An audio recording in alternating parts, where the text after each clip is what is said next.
আলহামদুলিল্লাহ রাব্বিল আলামিন ওয়াসসালাতু ওয়াসসালামু আলা আশরাফিল আমবিয়া ওয়াল মুরসালিন ওয়া আলা আলিহি ওয়া আসহাবিহি আজমাইন। সম্মানিত মুসল্লি কিরাম,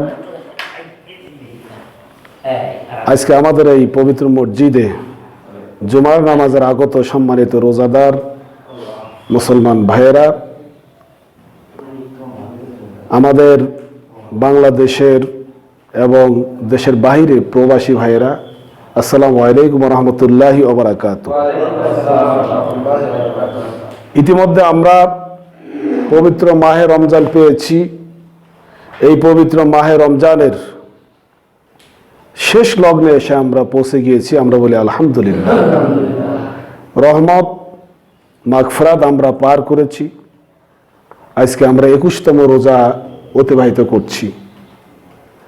পবিত্র মাহে রমজানের আজকে আমাদের তৃতীয় জুমা চলছে। আমরা বলি আলহামদুলিল্লাহ। জীবনে যদি বেঁচে থাকি তাহলে এই জুমা আবার আমরা পাবো, এই রোজা আবার পাবো। আল্লাহ আমাদের সকলকে হায়াতে তৈয়বা দান করুন, সকল বলেন আমিন। দেশি এবং প্রবাসী সমস্ত ভাই বোনেরা যারাই আছেন, আল্লাহ পাক এই যে করোনা নামক এই মহামারী ভাইরাস থেকে যেন সকলকে আল্লাহ পাক মুক্ততা দান করেন, সকল বলেন আমিন। যারা দেশি এবং প্রবাসী ভাইরা, মুসলমান ভাইরা যারা মারা গিয়েছেন এই মহামারীতে, আল্লাহ পাক তাদেরকে যেন জান্নাতুল ফেরদাউসের মেহমান হিসেবে কবুল করুন, বলেন আমিন। যারা আক্রান্ত হচ্ছেন এবং প্রতিদিনই হচ্ছেন, আল্লাহ পাক এই আক্রান্তদেরকে শেফায়ে আজেলা দান করুন, আমিন। সম্মানিত হাজিরিন, পবিত্র মাহে রমজান, এই রমজান এসেছে মানবতার মুক্তির জন্যে। রমজান এসেছে আপনার আমার কল্যাণের জন্যে। পবিত্র মাহে রমজান ধনী এবং গরিবের ভিতরে পার্থক্য সূচিত করার জন্যে, ভেদাভেদ ভুলে গিয়ে একই মানুষ, একই আদমের সন্তান, একই আল্লাহ পাকের সৃষ্টি, বিশাল একটি নজির স্থাপন করার জন্য এই পবিত্র মাহে রমজান আপনার আমার মাঝে সমাগত হয়েছে। আলহামদুলিল্লাহ। আমরা রমজান মাসের সাধ্য অনুযায়ী আমরা নামাজ পড়ার চেষ্টা করি, মানুষ দান সদকা দেওয়ার চেষ্টা করি। বিশেষ করে দেখা যায় পবিত্র মাহে রমজানে যাকাত দেওয়ার একটা আমাদের বাংলাদেশে অনেক প্রবণতা দেখা যায়, কি ঠিক কিনা বলেন? ফিতরা তো অবশ্যই আমরা দেই, রমজান মাস ছাড়া তো আর ফিতরা দেওয়াও যায় না, কিন্তু যাকাত সারা বছরই দেওয়া যায়। কিন্তু রমজান মাসে মানুষ সওয়াবের নিয়তে যে যাকাতটা দেওয়ার চেষ্টা করে যে হয়তো বা আমার বেশি সওয়াব হবে। এই জন্য বের হাজিরিন, আজকে আমার সংক্ষিপ্ত আলোচনা থাকবে মজাদ হাজিরিন, যে আমরা এই যে যাকাত যে প্রথাটা, এই যাকাতের বিধানটা কি, কার উপরে যাকাত ফরজ এবং কাকে যাকাত দেওয়া যাবে, যাকাত এবং সদকায়ে ফিতির, সদকাতুল ফিতির, এই দুটার ভিতরে আমাদের পার্থক্য কি, আজকে আমরা এটার উপরে কিছুটা জানবো। বেমাশিয়াতিল্লাহ, বেফদ্দিল্লাহ, বেইজনিল্লাহ। প্রথমে আমরা দেখব যে আল্লাহ সুবহানাহু ওয়া তাআলা মক্কা থেকে মদিনায় হিজরত করার পরে রাসূল পাক সাল্লাল্লাহু আলাইহি ওয়াসাল্লাম যখন হিজরত করলেন, দ্বিতীয় হিজরিতে এই যাকাত বিশেষ করে ফরজ করেছেন। রোজার সাথে সাথে রোজার পরই যাকাতটা ফরজ করছেন। সুবহানাল্লাহ বিহামদিহি। যাকাত কেন ফরজ হলো? আল্লাহ পাকের প্রতিটি বিধান মানুষের কল্যাণের জন্য নাজিল হয়েছে। এই যাকাত এই জন্য ফরজ হয়েছে, আল্লাহ পাক বলছেন যে ধনীদের কাছ থেকে সম্পদ নিয়ে গরিবদের কাছে বিলিয়ে দাও, দেখা যাবে ওই এলাকায়, ওই দেশে রহমত বর্ষণ হবে। সুবহানাল্লাহ বিহামদিহি। রাসূল বলছে তোমাদের ধনীদের কাছ থেকে নিয়ে গরিবদেরকে তো সম্পদ পৌঁছে দাও, এখানে কোনো গরিব থাকবে না, সকলের প্রতি সহনশীল হবে, সহমর্মিতা হবে। এমন একটি সুখী সমাজ, রাষ্ট্র প্রতিষ্ঠার জন্যই যাকাতের বিধানটা আল্লাহ পাক জারি করেছেন। সুবহানাল্লাহ বিহামদিহি। কেউ থাকবে 20 তলা, আর কেউ থাকবে গাছতলায়, তা হতে পারে। ইসলাম এটাকে অ্যালাউ করে না। তুমি ধনী আছো, আজকে ধনী, কালকে তুমি ফকির। সুতরাং ধনীর কাছ থেকে শরীয়ত নির্ধারিত যে যাকাতের বিধান, এটা আদায় করে গরিবদেরকে বিলিয়ে দাও। আশা করা যায় সমাজের ভিতরে রহমত বর্ষণ হবে। সুবহানাল্লাহ বিহামদিহি। আসলে তো ঠিকই প্যারা হাজিরিন, যাকাত নিছক কোনো দয়া নয়। অনেকে মনে করে যে আমি গরিবের প্রতি দয়া করতেছি, না, এটা গরিবের হক, হকুল মাল, সম্পদের অধিকার। আপনার যারা যাকাত প্রাপ্ত, বিশেষ করে যারা যাকাত দিবেন, যাকাত দাতা, এমন পরিমাণ সম্পদ তার কাছে থাকলে তার উপরে যাকাত ওয়াজিব হয়, ফরজ হয়। ওই সম্পদের মালিক যাকাত দেয়। আমাদের দেশে তো ভিন্ন সিস্টেমে, যার যার মন মানে মর্জি, কাপড় চোপড়, কিছু টাকা পয়সা বা কিছু দিয়ে দিল, আর কত থেকে কত দিল সে নিজেও জানে না। অনেক ক্ষেত্রে আছে না এরকম। এই জন্য যাকাতটা তাকওয়ার সাথে, প্রকৃত আমার যাকাতটা কত কত হইছে এবং কোন কোন মালে আমার যাকাত দিতে হবে এবং কার উপর যাকাত ফরজ, এই জিনিসটা আজ আমাদের সমাজে অনেক ক্ষেত্রে আমরা জানি না। সিংহভাগ মানুষই আমরা জানি না। কথা ঠিক কিনা বলেন? এই জন্য আগে আপনারা আমার শুরুতে যাকাতের, কার উপরে যাকাত কেন ফরজ হবে এবং কার উপরে যাকাতটা ফরজ হবে, এই ব্যাপারে আমাদের জানা দরকার। জানা দরকার কিনা বলেন? সম্মানিত হাজিরিন, লোক দেখানো কিছু আনুষ্ঠানিকতা দিয়ে কাপড় বা লুঙ্গি, কিছু খাবার দিলেই যাকাতের হক আদায় হয় না। প্রকৃতপক্ষে যাকাতটা আদায় হবে ইসলামী রাষ্ট্রের দায়িত্ব। রাষ্ট্র ধনী ব্যক্তিদের সম্পদের তালিকা গ্রহণ করে, ব্যাংক ব্যালেন্স দেখে, তার টোটাল সম্পত্তি দেখে, তার নির্ধারিত 40 ভাগের 1 ভাগ সম্পদ, তার মানে টাকা যদি যান শতকরা 2.5 টাকা হারে যে টাকা আসে, রাষ্ট্র এটা গ্রহণ করবে। রাষ্ট্র যেখানে গরিব দুঃখী থাকবে, ওই গরিব দুঃখীদেরকে স্বাবলম্বী করার জন্যে রাষ্ট্র এই টাকাটা বন্টন করবে। এটাই ছিল হলো আপনার ইসলামী রাষ্ট্রের রূপরেখা। এটাই হচ্ছে দরিদ্রতা দূর হওয়ার সম্ভব। ঠিক না বলেন? আর আমরা যেভাবে দিতেছি ঢিলা ডালা, যার যে প্রাপ্য তারও দিতেছে, যে খাওয়ার যে যাকাত দিবি এরকম লোকেরও যাকাত দিতেছে। দেখা গেল কি আছে কিনা এরকম বলেন? ত্রাণের মাল দিতেছে, যার সাথে যার সম্পর্ক সে বিশাল ধনী হইলো তারাও দিতেছে। আবার দেখা যায় গরিবই রয়ে গেছে, গরিব কিছুই পাচ্ছে না। ঠিক আছে? আমাদের দেশে জগা খিচুড়ি একটি যাকাত ব্যবস্থাটা হওয়ার কারণে আজকে সমাজ থেকে দরিদ্র বিমোচন হচ্ছে না। আল্লাহ পাক কোরআন শরীফের ভিতরে বলছেন, সূরা হজের 41 নম্বর আয়াতে আল্লাহ পাক বলেন, আল্লাযীনা ইম্মাক্কান্নাহুম ফিল আরদ আকামুস সালাত ওয়া আতাউজ যাকাত ওয়া আমারু বিল মা'রুফ ওয়া নাহাউ আনিল মুনকার। আল্লাহ পাক বলেন, ইমানদাররা যখন রাষ্ট্রীয় ক্ষমতায় তারা যাবে, তাদের দায়িত্ব হলো 4টি কাজ তারা করবে। কয়টি কাজ? 4টি। 1 নাম্বার হলো নামাজ প্রতিষ্ঠিত করবে রাষ্ট্রীয়ভাবে। 2 নাম্বার যাকাত আদায় করবে, 3 নাম্বার যাবতীয় রাষ্ট্রের ভালো ভালো কাজে মানুষকে উদ্বুদ্ধ করবে, দাওয়াত দিবে। যাবতীয় খারাপ বলতে যা বোঝায়, এগুলো থেকে আইনের মাধ্যমে হোক, যেভাবে হোক, এগুলো থেকে মানুষকে ফিরিয়ে রাখবে। এই 4টি হলো ইসলামী রাষ্ট্রের মূলনীতি। সুতরাং ইসলামী রাষ্ট্রের মূলনীতি অনুযায়ী যদি যাকাত আদায় হয়, আমাদের বর্তমান বাংলাদেশ গভর্নমেন্টও যদি ইসলামী মুভমেন্ট অনুযায়ী যাকাত আদায় করে, মনীষীরা, ইসলামী চিন্তাবিদরা বলেছেন 3 বছরে বাংলাদেশে যাকাত খাওয়ার মতো কোনো মানুষ খুঁজে পাওয়া যাবে না। সুবহানাল্লাহ বলেন। যদি যাকাত আদায় করে সুষম বন্টন যদি করা যায়, প্রকৃত প্রাপ্যদেরকে যদি পৌঁছে দেওয়া যায়, কোনো গরিব লোক আমাদের সমাজে থাকবে না। সুবহানাল্লাহ বিহামদিহি। এখন আজকে আমাদের ত্রাণ দিচ্ছে প্রধানমন্ত্রী এবং মন্ত্রী মহোদয়েরা, ত্রাণ দিচ্ছেন। দেখা গেল অধস্তন যারা আছে তারাই সিংহভাগ মাইরে দিতেছে, গরিব সামান্য কিছু আম থাম পাইতেছে। এরকম হচ্ছে কিনা বলেন? এরকমই কিন্তু হচ্ছে। তাহলে এটা কি হলো? গরিব আরো গরিব হচ্ছে। এই জন্য এই যাকাতের যে অব্যবস্থাপনা, যার কারণে আমাদের সমাজে গরিব আরো গরিব হচ্ছে, ধনী আরো ধনী হচ্ছে। এটা তো ইসলামী সিস্টেম নয় প্যারা হাজরিন। এই জন্য আল্লাহ পাক কোরআনুল কারিমে বলছেন এই যাকাতটা আদায় করার দায়িত্ব হচ্ছে হলো ইসলামী গভর্নমেন্টের, সরকারের। কিন্তু আজকে আমাদের তো ভাগ্যে সেটা হয় না। তাহলে আমরা প্রথমে জানি কার উপরে যাকাত ফরজ হবে। এই যাকাত ফরজ হওয়ার জন্য শর্ত আছে, কয়েকটি শর্ত আছে। যেমন 1 নাম্বার মুসলমান হতে হবে, অমুসলিমদের উপরে যাকাত ফরজ নয়। 2 নাম্বার আপনার স্বাধীন হতে হবে, স্বাধীন মুসলিম হতে হবে। পরাধীন একজনের জেলখানায় আবদ্ধ আছে, বিভিন্ন রাষ্ট্রে যে আটকে পড়ে আছে, এসব মুসলমানের উপরে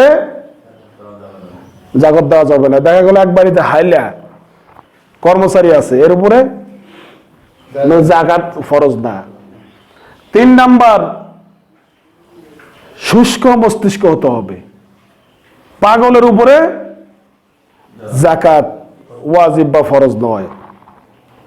4 নাম্বার বালেগ হতে হবে, প্রাপ্ত বয়স্ক হতে হবে। নাবালক শিশু এদের উপরে যাকাত ফরজ নয়, যত সম্পদের মালিক হোক যাকাত এদের উপরে ফরজ নয়। 5 নাম্বার নিসাব পরিমাণ সম্পদ তার বাড়িতে থাকতে হবে, নিসাব পরিমাণ সম্পদের মালিক সে হতে হবে। 6 নাম্বার শর্ত হলো এই নিসাব পরিমাণ সম্পদ 1 বছর অতিক্রম করতে হবে। যেরকম সুবহানাল্লাহ। এই 6টি শর্ত যার ভিতরে পাওয়া যাবে তার উপরে যাকাত ফরজ। ব্যাপারটা ক্লিয়ার হয়েছে কিনা বলেন? একটু পরে আমি ফিতরার কথাও বলবো। এই 6টি শর্ত যার ভিতরে পাওয়া যাবে তার উপরে যাকাত ফরজ। এটা কথা বলেছিলাম, নিসাব পরিমাণ মালিক হতে হবে। নিসাবটা কি? আমরা বাংলা আরবিতে বলি নিসাব। এই নিসাবের সংজ্ঞা হচ্ছে শরীয়ত নির্ধারিত সম্পদের নিম্ন পরিমাণকেই নিসাব বলা হয়। ব্যাপারটা ক্লিয়ার বুঝছেন কিনা? শরীয়ত বলে দিতেছে যে এত এত সম্পদ যার কাছে 1 বছর থাকবে তার উপর যাকাত ফরজ হবে। এটাকে আরবিতে বলা হয় নিসাব। শরীয়তের নির্ধারিত সম্পদের সীমা রেখাকে নিসাব বলা হয়। যেমন আল্লাহ রাসূল বলছেন এবং শরীয়ত বলছে যে যদি কোনো ব্যক্তির সম্পদের ভিতরে 7.5 তোলা স্বর্ণ, যেটা বর্তমান বাংলাদেশে 88 গ্রাম, 1 গ্রাম স্বর্ণের দাম কত, এটা তো যারা সৌদি আরব ছিলেন তারা বোঝেন।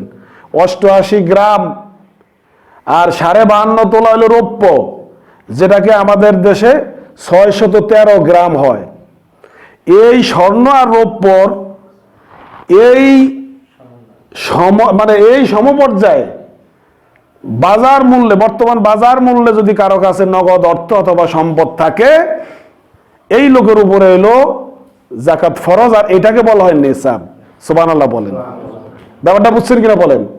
তাইলে 7.5 তোলা স্বর্ণ 88 গ্রাম, 1 গ্রামের দাম কত বর্তমানে? প্রায় 38 থেকে 40 হাজার টাকা 1 গ্রামের দাম। তাহলে 38 বা 40 হাজার টাকা আপনার 88 দিয়ে গুণ দিলে যেই টাকাটা হয়, এই টাকাটা যদি আপনার প্রয়োজনীয় 1 বছরে ভরণ পোষণ সংসারের যাবতীয় খরচ বাদ দিয়া যদি এই সম্পদটা আপনার হাতে অথবা ব্যাংকে অথবা আপনার যেভাবে হোক এটা যদি মজুদ থাকে, তাহলে এই লোকের উপরে যাকাত ফরজ। ক্লিয়ার বুঝছেন কিনা বলেন? এই লোকের উপরে যাকাত ফরজ। এভাবে যদি আমরা বর্তমান সরকার যদি হিসাব করে সম্পদের ব্যাংক ব্যালেন্স এবং সম্পদ যদি দেখে, তাহলে বাংলাদেশে হাজার হাজার যাকাত দাতা খুঁজে পাওয়া যাবে। পাবে কিনা বলেন? আর এদের কাছ থেকে এই সম্পত্তির পাহাড় পরিমাণ সম্পত্তির যাকাত যদি আদায় করা যায়, ওই আল্লাহর রাস্তায় দিবা, এই দায় কিসকে মানে দায় সারার জন্য এইভাবে হবে না। সরকার আদায় করতে হবে। তোমার ব্যাংকে আছে কত, সম্পত্তি নগদ আছে কত, ডিপোজিট আছে কত, তারপরে তোমার মানে অনেক আছে না, ডিফিএস করছে, আরো কত কিছু করছে না, যে এগুলো কত আছে, এগুলোর হিসাব দেখে কড়াই গন্ডা যদি জাকাত দেওয়া যায়, ইসলামী চিন্তাবিদরা বলেছেন 3 বছর লাগবে বাংলাদেশ থেকে দরিদ্র মুক্ত হতে। জোরে বলেন সুবহানাল্লাহ। এই সিস্টেমে আজকে আমাদের সমাজে কি জাকাত কেউ দেয়? যারা কোটিপতি ধনী, ওই দেখা গেল রোজার মাস আসলো 5,000 পিস কাপড় দিয়ে দিল, ওই লোকের হিসাবে টাকা যে অর্থ, তাতে 5,000 হিসাব ওরে কে দিল? এই তালিকাটা পাড়া খায়া ডলা খায়া মানুষ মারা যাইতেছে, ও যে 5,000 কাপড় দিয়ে দিল, শাড়ি লুঙ্গি দিল, ও এই হিসাব বাই করলো কোথায় থেকে? মানে মন মর্জি হইলো দিতেছে। হ্যাঁ হ্যাঁ, এই জাকাতটা নগদ অর্থ, স্বর্ণ এবং এই পরিমাণ সম্পদ যদি কারো কাছে থাকে, তার উপরে জাকাত ফরজ। এবার আসেন কোন কোন সম্পদের উপরে জাকাত দেওয়া যাবে না। 1 নাম্বার হলো, যেই বাড়িতে আমরা বাড়ি করছি, 20 কোটি টাকারও যদি বাড়িটা হয়, যেখানে বসবাস করতেছি, এই বাড়ির জাকাত দেওয়া যাবে না। যে বাড়ির এরিয়ার ভিতরে আমরা বসবাস করছি, যে জমি আছে, এই জমির জাকাত নেই। ঠিক আছে? আমরা ব্যবহার করতেছি মোটর সাইকেল, ব্যক্তিগত প্রাইভেট কার, তারপর আপনার কি কয়টারে অন্যান্য ঘোড়া গাড়ি যাই বলেন, ব্যবহৃত জিনিসের কোনো জাকাত হবে না। তবে ফসলের ওষুধ দিতে হবে, সেটা হলো আলাদা ভিন্ন। ফসলের ওষুধ দিতে হবে। যেমন আমার জমি আছে 100 পাখি জমির জাকাত দেওয়া লাগবে না। ব্যাপারটা ক্লিয়ার বুঝছেন? কিন্তু 100 পাখি জমির ভিতরে সেচ ছাড়া, যদি সেলো মেশিনে অথবা সার তেল এগুলো ছাড়া যদি কোনো ফসল উৎপাদন হয়, তাহলে এই ফসলের আপনার 10 ভাগের 1 ভাগ সাথে সাথে কাটার সাথে সাথে দিয়ে দিতে হবে। 1 বছর থাকার, ওই যে স্বর্ণরৌপ্য যেরকম 1 বছর থাকার দরকার আছে, এইটা কিন্তু 1 বছর থাকার দরকার নাই। ফসল উঠছে কি 10 ভাগের 1 ভাগ দিয়ে দিবেন। আর যদি সেলো মেশিন সেচ দিয়া পৈরাত নিয়ে কষ্ট করে যদি যে ফসলের সম্পদ উৎপাদিত হয়, তাহলে 20 ভাগের 1 ভাগ সাথে সাথে ওসর দিয়ে দিতে হবে। ফসলের জাকাতের নাম হলো ওসর। ঠিক আছে? আর ব্যবহৃত স্বর্ণ অলংকার, নাকের তা, কানের তা, হাতে অল টাইম ব্যবহার করে গলাতে, এগুলোর জাকাত নাই। ব্যবহৃত গাড়ি দিয়া, যদি কোনো লোকের গাড়ি আছে, 5 খান মাইক্রো আছে, মাইক্রো যেই যত দাম, ওই দামের উপরে জাকাত হবে না। কিন্তু মাইক্রো ভাড়া দিয়ে যদি সে ইনকাম করে বছরের ভিতরে নেশাব পরিমাণ মালিক হয় সম্পদের, ওই টাকা নগদ টাকা, তাহলে তার উপরে জাকাত হবে। ব্যাপারটা ক্লিয়ার বুঝছেন কিনা? সুতরাং আপনাকে আমাকে এদিক খেয়াল করতে হবে। যদি কোনো লোক 5 কোটি টাকা খরচ করে বাড়ি তৈরি করেছে, এই বাড়িতে ভাড়া দিচ্ছে, ওই যে বাড়ি ভাড়া দেয় না, বাড়িতে ভাড়া দিচ্ছে, ওই বাড়ি 5 কোটি আর 20 কোটি টাকা হইলো, বাড়ির জাকাত হবে না। কিন্তু ভাড়া দিচ্ছে, প্রতি মাসে ভাড়া পাচ্ছে, দেখা গেল 1 বছর পরেও ছাড় ওই ভাড়ার টাকাটা ব্যাংক ব্যালেন্স হয়ে পড়ে আছে নেশাব পরিমাণ সম্পদের চেয়ে বেশি হয়ে, সর্বনিম্ন নেশাব পরিমাণ, তাহলে ওই ভাড়ার উপরে তাকে জাকাত দিতে হবে। ব্যাপারটা ক্লিয়ার বুঝছেন কিনা?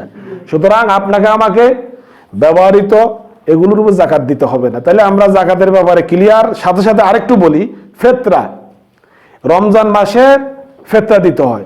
ফেতরার অর্থ হইল সকালের খাবার, সকালের খানাকে আরবিতে ফেতরা বলা হয়। যেহেতু রমজান মাসে ঈদের নামাজে যাওয়ার আগ পর্যন্ত এই ফেতরা আদায় করা যাবে, শুধু ফেতরাটা হবে রমজান মাসের জন্য। সদকাতুল ফেতরা, এটাকে হলো জানের সদকা, জানের জাকাত। আর জাকাত অর্থ হইল মালের জাকাত। সদকাতুল মাল, মালের সম্পদের জাকাত হইল সারা বছর দেওয়া যাবে, যেটাই যে বড় লোকরা নেশাব পরিমাণ এটা দেওয়া হয়। আর সদকায়ে ফিতির, এই যে জানের যে সদকাটা, যেহেতু এই সদকার মাধ্যমে তার জানকে আল্লাহর সামনে পেশ করা হয় এবং গরিব মিসকিনদের প্রতি সহমর্মিতা দেখানো হয়, শুকরিয়া তার, এই সদকাটা মুসলমান নরনারী সকলের উপরেই ওয়াজিব। যদি ঈদের নামাজে যাওয়ার আগ পর্যন্ত সে নেশাব পরিমাণ সম্পদ মালিক হোক বা না হোক, কিছু সম্পদ তার যার উপরে আছে, তার উপরে এই ফেতরাটা কি ওয়াজিব। আর জাকাত শিশু, পাগল, তারপর অমুসলিম, এদের উপরে ওয়াজিব না। কিন্তু ফেতরাটা হলো ঈদের আগে যে শিশু জন্মাইছে, ওই শিশুরও আপনার ফেতরা দিতে হবে। জাকাত আর ফেতরার ভিতরে পার্থক্য বুঝতে হবে। জাকাত সারা বছর দেওয়া যায়, ফিতরা শুধু রমজান মাসে দিতে হবে, ঈদের নামাজে যাওয়ার আগ পর্যন্ত, ঠিক আছে? জাকাত ফরজ আর ফিতরা হইল ওয়াজিব। জাকাত নিসাব পরিমাণ মালিক না হলে জাকাত তার উপর ফরজ হবে না, আর নিসাব পরিমাণ মালিক হইলেও অথবা না হইলেও তার উপরে সদকায়ে ফিতর ওয়াজিব হবে। ক্লিয়ার বুঝছেন কিনা? এই জন্য আপনাকে আমাকে এই জিনিসগুলো বুঝতে হবে। এই যে আমরা সদকায়ে ফিতর, আমরা ফিতরা দিয়ে দেব, ঠিক আছে? জাকাতের পরিমাণটা কি? নেশাব যেটাকে বললাম, নেশাবে ধরেন টাকা যদি বর্তমান প্রেক্ষাপটের সম্পদ অনুযায়ী 7.5 তোলা স্বর্ণ, 52.5 তোলা রৌপ্য, এক কথা 88 গ্রাম স্বর্ণ আর 613 গ্রাম রৌপ্যর বাজার মূল্যে যেই টাকাটা আসে, 3 লাখ আসুক, 4 লাখ আসুক আর 5 লাখ আসুক, এই টাকাটার শতকরা 2.5 টাকা, মানে 40 ভাগের 1 ভাগ, শতকরা 2.5 টাকা হারে আপনাকে জাকাত দিতে হবে। এটা হলো জাকাতের বিধান। আর ফিতরার বিধানটা কি? ফিতরার বিধান বলা হয়েছে, হাদিস আছে একসা। একসা কি? সর্ব উলামা ফোকা একমত, একসা বলা হয় বর্তমানে 2.5 কেজি গম, জব, খেজুর, কিশমিশ, রাসূল হাদিসে আছে এগুলো দেওয়া যাবে। পনির, এগুলো দেওয়া হইলো রাসূলের জামানায় খেজুর দিয়া। একসা বলা হয়, চা হইলো যে আমাদের দেশে আগে 1 সের বলতাম আমরা, ওই যে কাঁচার 1 সের, ওই আরব দেশে কোনো কিছু মাপার যন্ত্রকে ওই চা বলা হয় আরবিতে। চা, চা মানে মাপার যন্ত্র। ওইটা বাংলাদেশের 2.5 কেজি ধরে, ধরেন 2.5 কেজি চালের দাম যা, ওই টাকাটা দিয়ে বর্তমানে আমাদের দেশে সর্বনিম্ন 60 টাকা করছে, করছে না?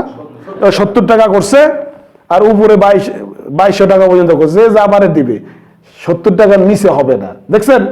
তাহলে 2.5 কেজি চাউলের দাম যা হয় তাই আপনার গম, বিশেষ করে গম আর একটু কম হয়, কারণ চাইলের সংখ্যাটা বেশি হয়। হ্যাঁ, চাইলের দাম হিসাবেই দেওয়া ভালো, গমের দামটা একটু কম, বিশেষ করে হয়তো 70 টাকায় আসে। সুতরাং এইভাবে আপনাকে আমাকে যদি আমরা যদি সুন্দরভাবে জাকাত এবং ফিতরা যদি আদায় করতে পারি, তাহলে সওয়াব হবে কিনা বলেন? 100% সওয়াব হবে। সুতরাং আপনাকে আমাকে বুঝতে হবে, এইভাবে আপনার জাকাত এবং ফিতরা আমাদের আদায় করব। যাদের উপর জাকাত ফরজ হবে অবশ্যই 100% এভাবে। আর এখন আমাদের আসেন, প্রশ্ন হলো কাকে দেব জাকাতটা? দেব কাকে? ফিতরা দেব কাকে? এবার আসেন, এটা জরুরি একটা কথা। সেটা হলো কি? আল্লাহ পাক কোরআন শরীফের ভিতরে সূরা তওবা 60 নম্বর আয়াতে বলছেন, ইন্নামাস সাদাকাতু লিল ফুকারাই, নিশ্চয়ই আমার এই সদকাটা, এই জাকাতটা, ফিতরা হোক যাই হোক, এটা 8টি শ্রেণীর লোকেকে তোমরা দিবা। কয় শ্রেণী বলেন? ইন্নামাস সাদাকাতু লিল ফুকারাই ওয়াল মাসাকিন ওয়াল আমিলিনা আলাইহা ওয়াল মুআল্লাফাতি কুলুবুহুম ওয়া ফির রিকাব ওয়াল গারিমিনা ওয়া ফি সাবিলিল্লাহ ওয়া ইবনিস সাবিল ফরিদাতাম মিনাল্লাহি ওয়াল্লাহু আলিমুন হাকীম। এই হচ্ছে আল্লাহ পাকের বিধান। সূরা তওবা 60 নম্বর আয়াত। আল্লাহ পাক বলছেন, ইন্নামাস সাদাকাতু, নিশ্চয় যাকাত এবং ফিতরাটা কাদের উপরে দিবা? লিল ফুকারা, ফকিরদেরকে। ফকিরকে, যাদের কিছু সম্পদ আছে তাদেরকে হলে ফকির বলা হয়, এই ফকিরকে তোমরা দিবা। আর কি করবে? ওয়াল মিসকিন, 2 নাম্বার দেবে মিসকিনকে, যার কিছুই নাই, নিঃস্ব, মিসকিনকে দিবে। 3 নাম্বার ওয়াল আমিলিনা আলাইহা, জাকাত যারা উত্তোলন করে, মানে এটা রাষ্ট্রীয়ভাবে যে কর্মচারী, জাকাত বোর্ডের যে কর্মচারী আছে এদেরকে দেওয়া যাবে। 4 নাম্বার ওয়াল মুআল্লাফাতি কুলুবুহুম, মন সন্তুষ্টির জন্য অমুসলিমকে দেওয়া যাবে। যদিও আয়াতটা রহিত হয়েছে, মানে এই হুকুমটা মন সন্তুষ্টির জন্য, যে বাড়ির পাশে একটা হিন্দু বিবাহ দিতে পারতেছে না, অথবা মারাত্মক রোগ আক্রান্ত আছে, যাক তাকে কিছু জাকাতের টাকা দিয়ে সাহায্য করা যেতে পারে, মন সন্তুষ্টির জন্য। এরপরে আপনার 5 নম্বর অফির রেকব, রেকব হইল দাস মুক্তি, রাখাল অথবা দাস। আগে তো দাস প্রথা ছিল, এখন অনেকের বাড়ি বছরে হাইল্লা থাকে না, এখন আর নাই, ধরা চলে দাস। এই হাইল্লাকে মুক্তি করার জন্য আপনি এই জাকাতের টাকা দিতে পারেন। অথবা কোনো ইসলামী গরিব মানুষ ইসলামের কারণে কোরআনের ওয়াজ করার কারণে অথবা কোনো মানে ইসলামের কোনো কথা বলতে যায় কোনো কারণে সে হাজত জেল হয়ে গেছে, এই টাকা দিয়ে তাকে জেল মুক্ত করা যেতে পারে, বুঝছেন? এটাও মনে করেন যে এই জাকাতের একটা খাত। এরপরে গারিমিনা, ঋণগ্রস্ত, যারা ঋণগ্রস্ত, ঋণ দিতে পারছে না, দরিদ্রের কষানলে পড়ে আছে, এই ব্যক্তিকে ঋণ থেকে মুক্ত করার জন্য জাকাতের টাকা দেওয়া যাবে। এরপরে আল্লাহ পাক বলছেন অফি সাবিলিল্লাহ, আল্লাহর রাস্তায়, তার মানে জিহাদের ময়দানে আল্লাহর দ্বীন প্রতিষ্ঠার জন্য মাইকিং হবে, পোস্টার হবে, লিফলেট হয়, তারপর আপনার যাবতীয় প্রচার, আপনার বই কিনা হওয়া লাগে, তাফসির কিনা লাগে, জিহাদের ময়দানে অস্ত্র কিনা লাগে, এভরিথিং কাজে ব্যয় করাকে অফি সাবিলিল্লাহ বলা হয়। ব্যাপারটা বুঝছেন? এসব কাজেও জাকাতের টাকা দেওয়া যাবে। আর ইবনে সাবিল, আল্লাহ পাক সর্বশেষ বলছেন ইবনে সাবিল, পথিক, মুসাফির, বাড়িতে বিশাল ধনী কিন্তু আপনার এলাকায় এসে সে গরিব হয়ে গেছে, টাকা লুট হয়ে গেছে অথবা নিঃস্ব, এই লোকটাকে জাকাতের টাকা দিয়ে বাড়িতে পৌঁছানো যাবে। দেখছেন? এই হলো পথিক, ইবনে সাবিল, নিঃস্ব।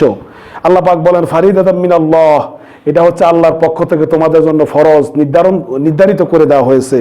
আল্লাহু আলিমুন হাকিম, আর আল্লাহ পাক খুব জ্ঞানী এবং বিজ্ঞানময়, তিনি জানেন যে কোন জিনিসটা কি করলে কি হয়, সমাজটা কিভাবে ভালো হয়, সুখী হয়, এটা আল্লাহ পাক জানেন। তাই তোমরা এভাবে কি করবা, এই 8টি খাতে তোমরা ব্যয় করবা। সুবহানাল্লাহ বলেন।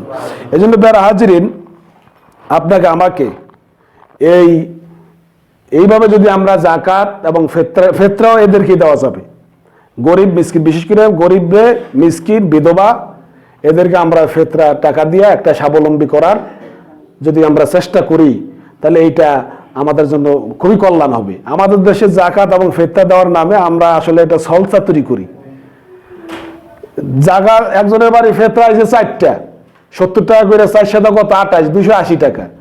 280 টাকার সে দিছে হইলো ধরেন লাগা প্রায় 30 জন লোকের, এই হয় এটা কি এটা ফেতরা দেওয়া হইলো?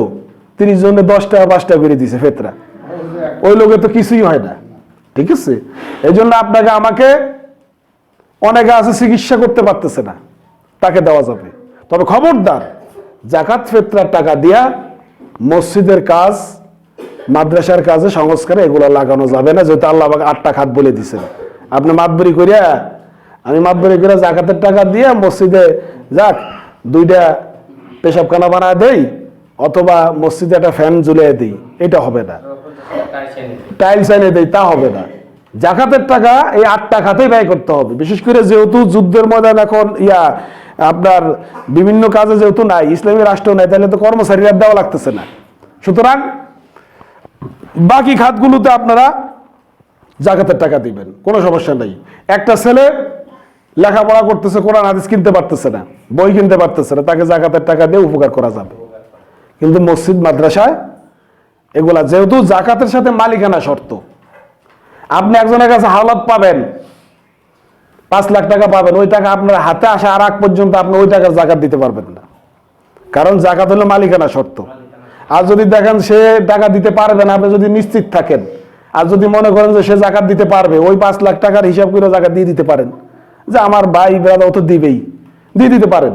আর যদি মনে করেন যে এই লোকের মামলা তো দূরের কথা, ওরে গায়েব করলেও দিতে পারবে না, তাইলে ওইটার হিসাব করে জাকাত, যে তোরে জাকাত দিয়ে দিলাম, তা হবে না, জাকাত আদায় হবে না। ঠিক আছে?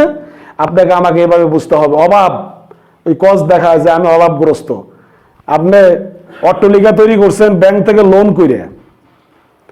করে মেল দিছেন, কারখানা করছেন, এখন আপনি যদি কোন আমি অভাবী, আমার তো জাকাত দেওয়া যাবে না, এটা হলো বড় কথা। এটা কি এটা হয়েছে? তুমি ব্যাংক থেকে লোন করে বিশাল একটা সম্পত্তির মালিক হয়েছাও, সুতরাং ওই সম্পত্তি যেটা, ওইটার যে আয় ব্যয় হবে, ওইটার তোমাকে জাকাত দিতে হবে। ঠিক আছে? সুতরাং তুমি এটা ঋণী না। যদি ব্যাংক তোমার সিজ করে ওই সম্পদ বেশি, কিন্তু ব্যাংকের টাকা কিন্তু সে ক্লিয়ার পাওয়া যাবে, তাহলে তো তুমি ঋণ না, তুমি সম্পদ করছো। আর কজ দেখাবো আমি ঋণ নিয়ে হজে যাবো না, আমি জাকাত দেবো না, আমার উপর হজ ফরজ না, জাকাত ফরজ না, এই বাউতাবাজি করলে আল্লাহর কাছে পার পাওয়া যাবে। এই জন্য সুতরাং আসুন, আজকে আমরা এই পর্যন্ত জানলাম যে জাকাতের বিধান, জাকাতের খাত, কাকে আমরা জাকাত দেব। এভাবে যদি আমরা জাকাত এবং ফিতরা যদি আমরা ইনশাআল্লাহ ঈদের নামাজের আগের দিনও দিয়ে দেই, আশা করি ইনশাআল্লাহ রোজার মাসে সওয়াব 100% সওয়াব হবে, হবে কিনা বলেন। এই জন্য বলে দেই, জাকাত হইল মালের সদকা আর ফিতরা হইল জানের সদকা। এই দুইটার সাথে রোজার সাথে, যে আমরা যে রোজা রাখতেছি কষ্ট করে, জান না রোজা রাখতেছি, তারপরে আবার আমরা জানের সদকা দেওয়া লাগবে। তার মানে রোজা রাখা অবস্থায় যদি কোনো ভুল ত্রুটি হয়ে থাকে, তাহলে এই ত্রুটি মুক্ত করার জন্য এই সদকা দিতে হবে। জাকাতের নিসাব আর ফিতরার নিসাব তো এক না, ঠিক আছে। জাকাতের জন্য শর্ত হইলো নিসাব পরিমাণ মালিক হইতে হবে, এই ফিতরার জন্য এটা শর্ত না। সম্পদ কোন রকম সম্পদশালী বিটা থাকলেই হইল, ঠিক আছে। এই জন্য আসুন আমরা সকলেই সুন্দরভাবে কোরআন এবং সুন্নাহ ভিত্তিক এই দান সদকা আমরা করব, জাকাত দেব, এবং আমরা কোনো প্রকার আমরা স্বজনপ্রীতি দেখাবো না। যদি নিজস্ব ভাই বোন ভগ্নিপতি যদি গরিব থাকে, জাকাতের টাকা তাদেরকে দেওয়া যাবে। দুলে ভাই খুবই অভাবী, ঋণগ্রস্ত, আপন বোন, ঠিক আছে, টাকা দেওয়া যাবে। নিজের বাপ বেন্ন ছেলে অনেক ধনী, জাকাতের টাকা বাপের স্বাবলম্বীর জন্য, চিকিৎসার জন্য দিতে পারে, ঠিক আছে। এগুলো আপনার আমার মাথায় রাখতে হবে। সুতরাং নিজেদের ভিতরে যারা গরিব, পাড়া প্রতিবেশীর দিকে খেয়াল করে এদেরকেই জাকাতের টাকা দিলে বেশি আপনার উপকার হয়, কল্যাণ হয়। যার কারণে রাসূল বলছেন, খাইরুল কুরুনি কারনি। রাসূল এমন একটি রাষ্ট্র ব্যবস্থা কায়েম করেছিলেন যেখানে চুরি ছিল না, ডাকাতি ছিল না, কোনো ফকির ছিল না। হযরত ওমরের সময় মানুষ জাকাত দিতে দিতে টোবলা নিয়ে ঘুরতেছে, জাকাত কারে দেবে খুঁজে পাইতেছে না। 3 মাস পরে এক লোকের পাইছে টোবলা একটা সিরা খাতা। ওই লোকটা বলতেছে, আলহামদুলিল্লাহ 3 মাস পরে একটা লোক ফকির পাইছি, ভাই এদিকে আসো, ভাই তুমি আমার এই জাকাতটা নাও। তখন ওই লোক বলতেছে, ভাই তুমি আমারে জাকাত দিতেছো, এই যে আমার টোবলা দেখতেছো না, আমি ঘুরতেছি আজকে 1 বছর, কোনো ফকির মিসকিন পাই না, জোরে কোন সুবহানাল্লাহ।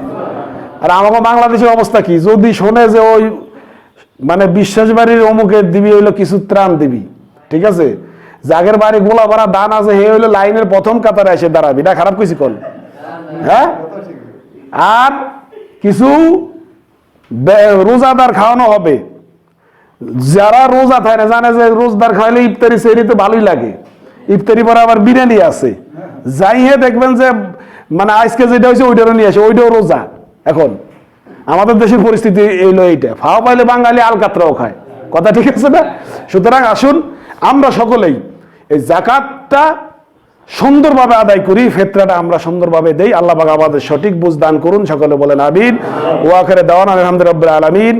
আসসালামু আলাইকুম ওয়া রাহমাতুল্লাহি ওয়া বারাকাতুহু।